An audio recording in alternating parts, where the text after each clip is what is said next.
La televisión debería ser más imparcial. Creo que es importante que estén más Yo me presentes. sienta bien representada. Yo veo lo que me interesa. Lo que hacen es cambiar los horarios y al televidente no lo avisan.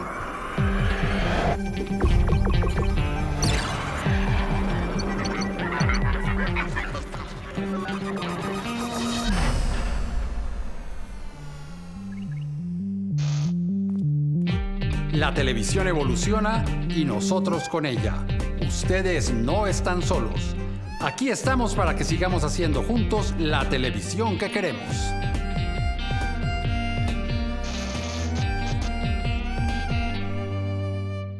El 17 de mayo se celebra el Día Mundial de las Telecomunicaciones y la Sociedad de la Información. Soy Eduardo Arias, defensor del televidente, y hoy en Todo lo que vemos, ¿qué retos le plantea la sociedad de la información a los medios análogos, a los medios tradicionales? ¿Qué ventajas y desventajas le trae a las audiencias la sociedad de la información?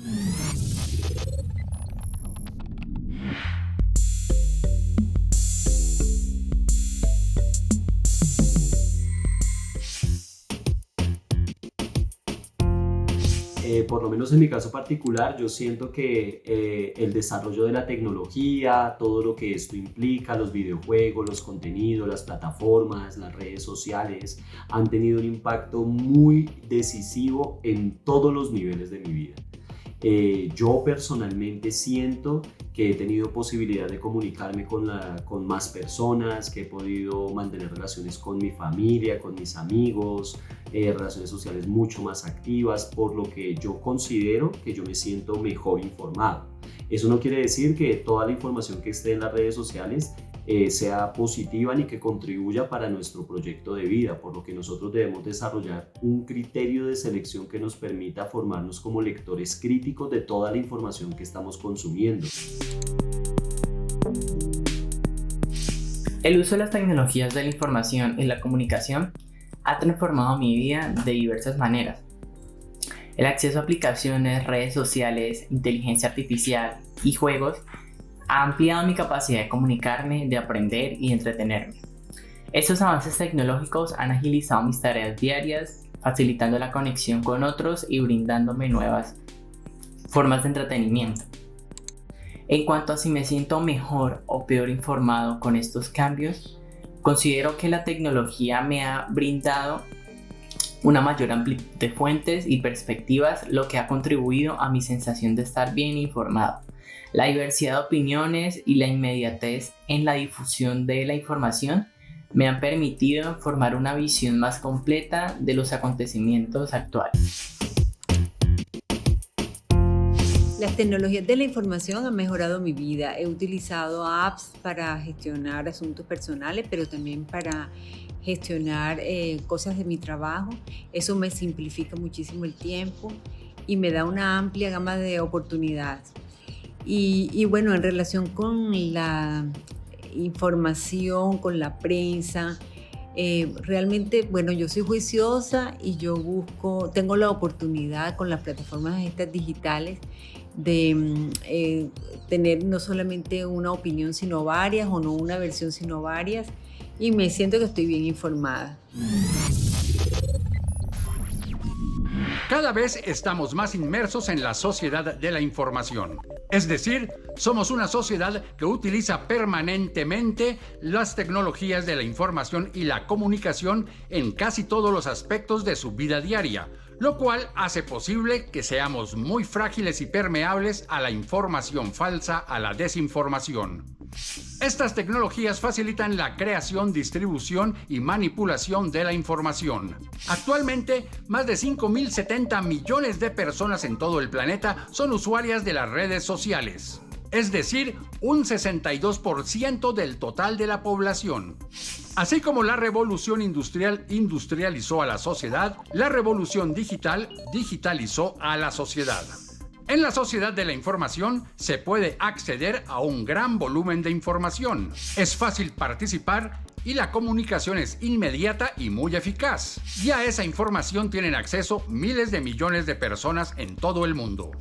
Sin embargo, en la sociedad de la información también ha aumentado de manera exponencial la información falsa que muchas veces se viraliza. Y también es muy fácil acabar con el prestigio, la moral y la autoestima de muchísimas personas. A veces, esta falsa información puede traerle a las personas daños físicos y morales muy graves. Y en la sociedad de la información se vuelve cada vez más difícil detectar qué noticia es verdadera o qué noticia es falsa o cuál es una verdad a medias. Por eso hoy en Todo lo que vemos queremos preguntarnos, ¿cómo se relacionan los medios tradicionales con la sociedad de la información?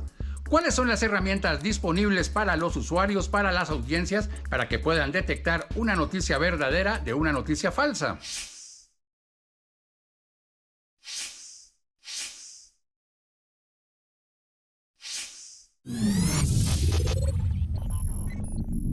Hola, mi nombre es Cindy Bernal y soy periodista.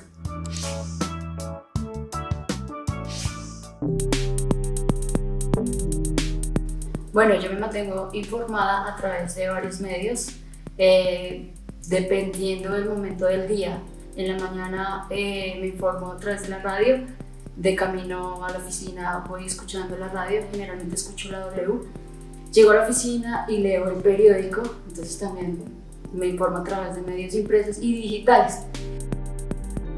Acudo a medios tradicionales para entretenerme o informarme porque según el momento del día se me facilita.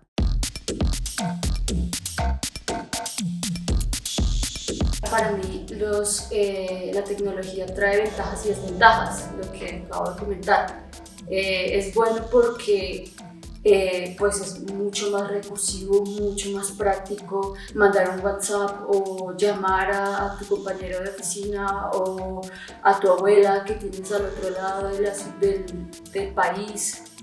Entonces creo que es versatilidad, pero en cuanto a compromiso es un poco más de trabajo, porque tú llegas, te pueden escribir, te puede llegar un correo a las 10 de la noche y tú no te aguantas y lo contestas.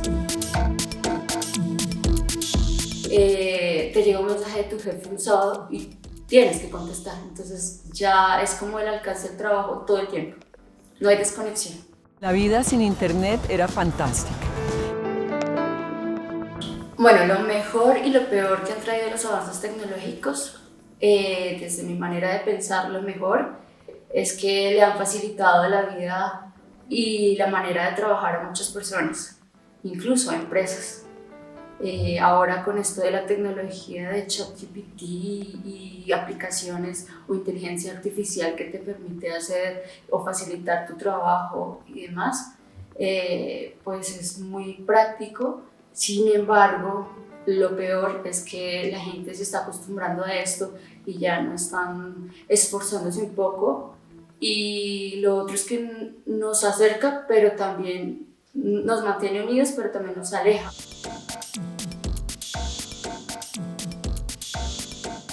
No, me muero sin internet. Y bueno, los invito a hacer juntos la televisión que todos queremos. Queremos conocer más acerca de la sociedad de la información y por ese motivo hemos invitado al programa a Nelson Castellanos. Él es historiador y profesor de comunicación en la Universidad Javeriana. Profesor Castellanos, muchísimas gracias por haber aceptado esta invitación a Todo lo que vemos. Hola Eduardo, saludos y gracias por la invitación al programa. ¿Qué es la sociedad de la información?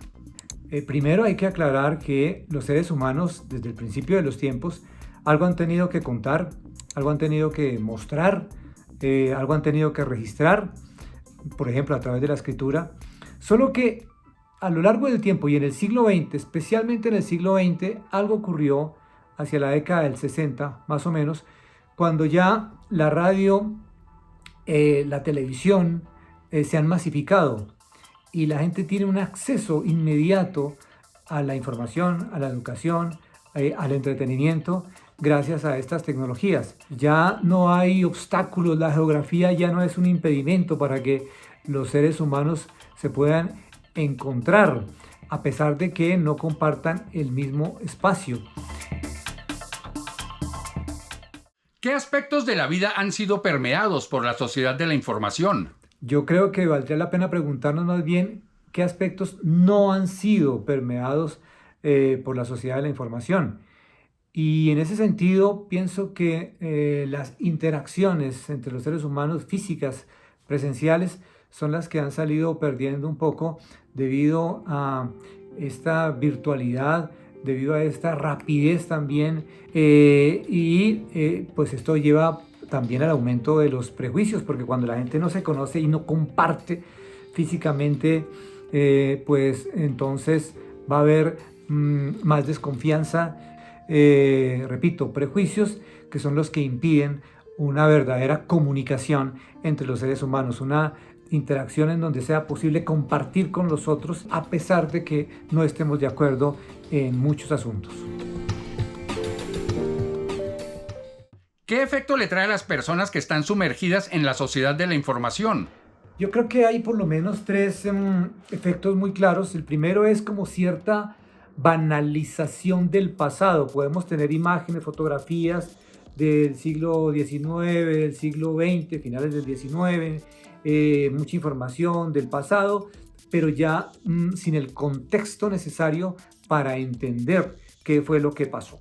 Yo creo que ese es un primer aspecto. Un segundo aspecto es esa búsqueda de gratificación inmediata, muy emocional, buscando, repito, siempre buscar esa satisfacción sin que nos cueste trabajo pensar, preguntarnos, volver a preguntarnos, volver a pensar, de modo que estamos tras la búsqueda de lo inmediato y eso creo que puede ser un efecto de la rapidez en las comunicaciones.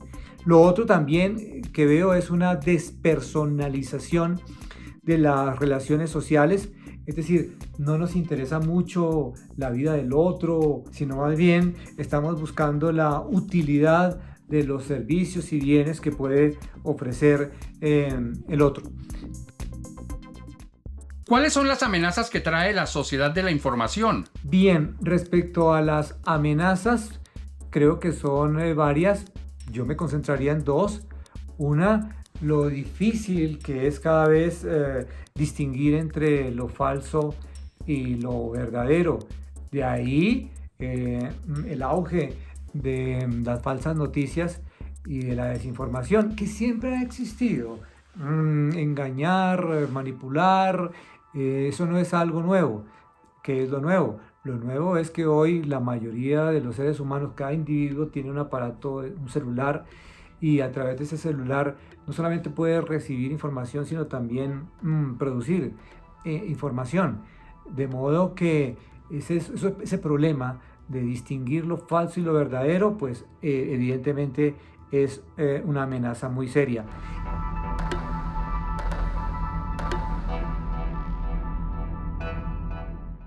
¿Qué tan cierta es la premisa que al estar tan, pero tan informados, en realidad lo que estamos es muy desinformados? Diría que sí. Efectivamente, hoy es mucho más difícil contextualizar porque estamos en un consumo vertiginoso de datos. Cada vez es más difícil verificar la información.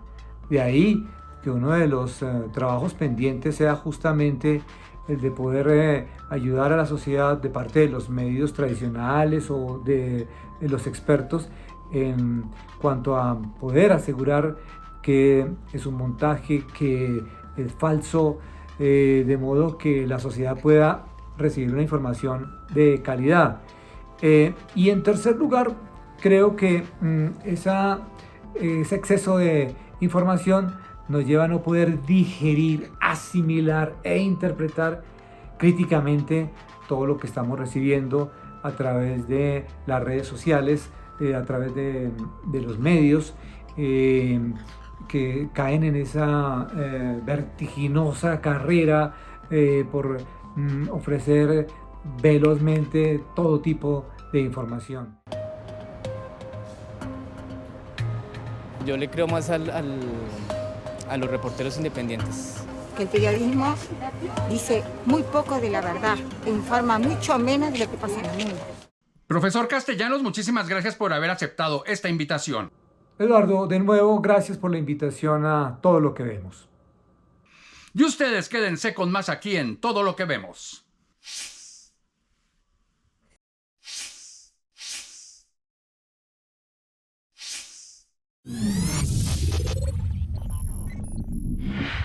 Mi nombre es Tomás Murcia Olaya y soy abogado. A mí el ejercicio del periodismo me enseñó una cosa, que estoy en lo acertado cuando dudo. Yo creo que la manera de informarnos en el pasado no muy lejano era el que todo el mundo recibía, la radio, la televisión, y uno especial que para mí me gustaba consumir mucho era la prensa, los periódicos. Eran los que más consumíamos antes de la entrada de las redes sociales y de todos estos nuevos avances tecnológicos que se ha tenido en los últimos años.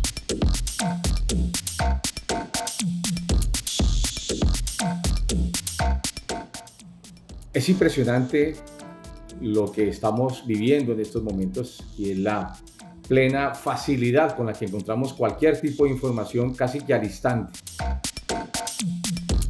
Es impresionante los procesos casi que directos de información, casi que en vivo estamos observando hoy en día en las transmisiones de las informaciones que se producen cuando antes era un poco más demorada. ¿Se han preguntado qué pasa en un minuto en Internet? 700.000 personas entran a Facebook. 528.000 imágenes son compartidas en Snapchat. 347.000 tweets son compartidos en Twitter. 38.000 publicaciones nuevas aparecen en Instagram. Con gran preocupación, hoy en día estamos observando la desinformación que producen muchos medios de comunicación, algunos de muy buena trascendencia. Hay que tener mucho cuidado y hay que verificar varias fuentes y sobre todo, en mi caso particular, acudo a las fuentes oficiales para verificar la información con la cual se está emitiendo en algún medio de comunicación o la cual se está distorsionando también dentro de esos mismos medios de comunicación.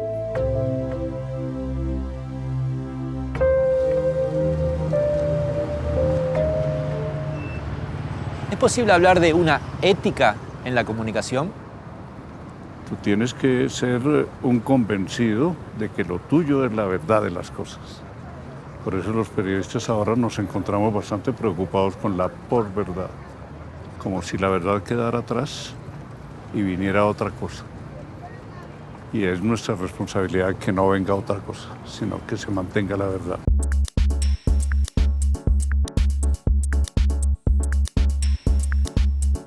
Los cambios siempre generan choques. Evidentemente, en la actualidad, ese flujo de grandes informaciones conlleva a que las personas reciban mucha información de muchas fuentes, muchas de ellas distorsionadas o equivocadas.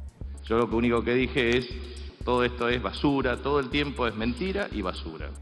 Y lo que conlleva unas confrontaciones de índole familiar, laboral, debido a ese gran flujo de información, muchas de ellas contradictorias y delineadas hacia un cierto sector de acuerdo al medio que las produce o las emite. Saludos a los televidentes y los invito a que hagamos juntos la televisión que queremos. Queremos saber un poco más del impacto de las noticias falsas en la sociedad y por ese motivo hemos invitado al programa a Juanita León. Ella es la fundadora y directora del portal La Silla Vacía, experto en cazar noticias falsas. Juanita, muchísimas gracias por haber aceptado esta invitación a Todo lo que vemos. Hola Eduardo, qué rico estar aquí contigo. Juanita, ¿qué es el fact-checking y por qué deberían usarlo todos los periodistas? ¿Cómo lo utilizan ustedes en La Silla Vacía? Yo veo el fact-checking como una metodología para chequear la veracidad de una información. En La Silla Vacía tenemos un equipo de 4 periodistas dedicados a chequear las noticias falsas que circulan en Facebook y en WhatsApp.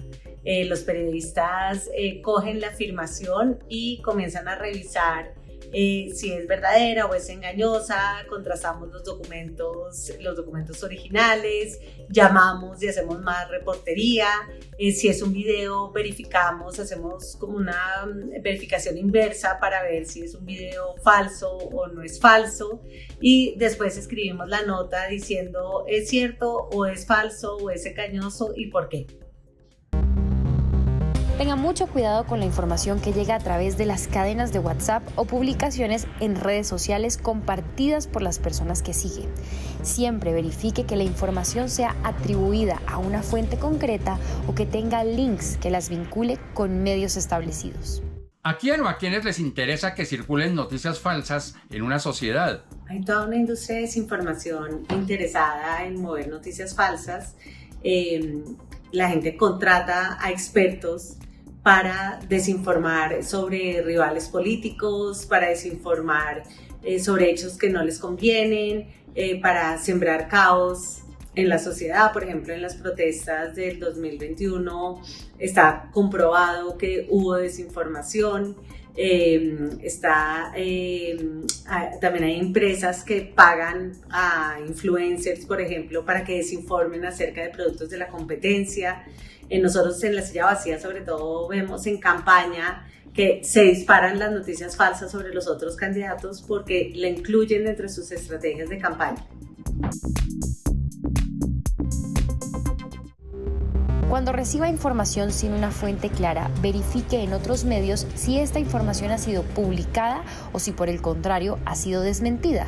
La desinformación en grupos y chats es muy frecuente. ¿De qué herramientas disponen los televidentes para aprender a detectar noticias falsas? Pues los televidentes pueden tener varias estrategias para identificar noticias falsas. Por ejemplo, audios en donde no se identifica quién habla, eso es falso. Deberían preguntarse de dónde viene esta información, o sea, ¿quién me la está dando? ¿Me la está dando un medio confiable o no confiable? O sea, si es como un amigo que dice, uy, yo lo vi en Facebook, pero no dice qué fuente en Facebook, yo pues desconfiaría de eso. Hay medios que son desinformantes por naturaleza y aquí en Colombia también hay varios medios digitales que viven de publicar noticias falsas porque les pagan para eso. Es importante contrastar, leer medios con líneas editoriales diversas, para así tener un mejor panorama y no difundir contenidos que contribuyan a la desinformación. ¿Cuáles son las buenas prácticas del periodismo que se pueden destacar en la sociedad de la información? Bueno, en el periodismo hay muchas buenas prácticas, pero hay unas muy básicas. Una buena práctica es no hacer historias de una sola fuente, sino contrastar realmente la información. Una buena práctica es hacer reportería en contra de los prejuicios que uno como periodista inevitablemente tiene.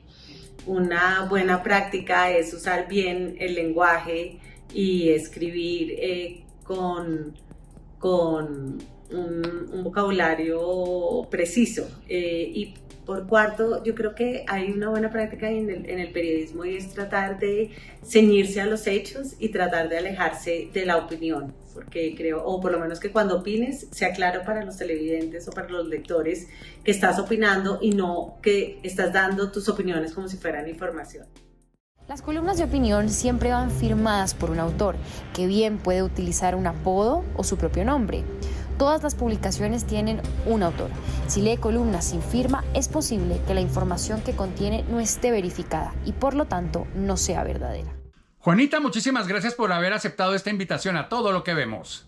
Bueno, Eduardo, fue un placer hablar contigo, muchas gracias y un saludo a todos tus televidentes. Así llegamos al final de este capítulo de Todo lo que Vemos, en el cual hablamos del Día de las Telecomunicaciones y sobre todo de la sociedad de la información. Si ustedes tienen algún comentario sobre este programa o sobre cualquier otro programa del canal, pueden hacerlo a través de las redes sociales. En X, antes Twitter, @SenalColombia, y en Facebook Senal Colombia, página oficial. Allí también pueden seguir la programación del canal. Si tienen alguna queja, sugerencia, reclamo acerca de este programa o cualquier otro programa del canal, canal, escríbanme defensor@rtbc.gov.co. También pueden hacerlo cuando ustedes ingresan a la página www.senalcolombia.tv. Por su atención, muchísimas gracias y recuerden que nuestra cita es aquí para que sigamos haciendo juntos la televisión que queremos.